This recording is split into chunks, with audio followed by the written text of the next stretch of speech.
guess we've talked a lot about strategy and what we do in strategy, but then we move on to change. So did you want to talk a little bit about what we do at change? Yeah, I think it's probably good just to start off and sort of frame up how we develop up a change approach, but because again, I think we take a more holistic approach at it.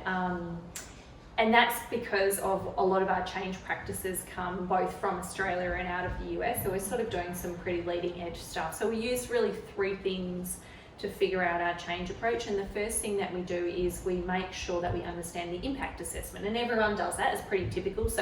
But we look at it from a physical, a behavioural and a technology perspective. And I think because we understand what the impacts are, because we've done this a lot, we're able to do that very easily. Yeah, so I think that's the first thing. The second thing we do is we make sure that the communications cover off all of the staff concerns.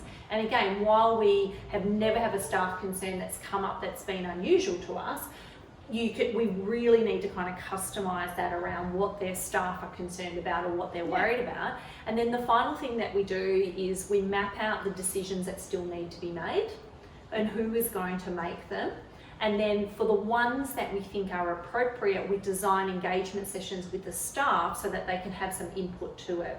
The other thing we also do is we define the governance structure, and I don't like the word governance, but basically the structure to deliver the change. So, you know, what is the project team and who needs to be on it? You know, what's the structure? Do we have champions and what's the structure of them? And how are we going to engage with staff and how are decisions going to be made? And, you know, is there going to be a leadership team? So we do that as well. So that's that development of that change approach. But if you look at theory, change theory, it's quite difficult to understand because change is contextually relevant.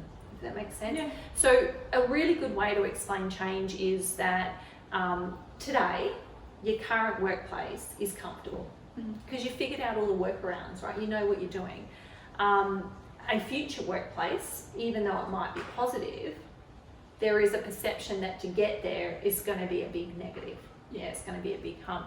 And what we are really trying to do in change is just change that perception. Yeah, and we do it by making the current state as uncomfortable as possible. So some of those briefings that we do where we talk about how much extra things that they're going to get and how the open plan is noisy, or you know how inefficient it is, how much you know, what are some of those problems with their current space that they know that they have.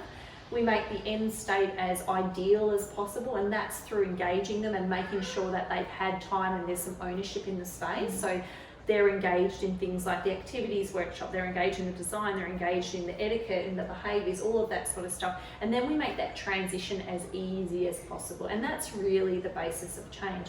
Now, because we do the same type of change all the time, we don't need to really worry about the theory. We've got it down to what are the activities that we need to do to address the impact assessment, the concerns and the decisions.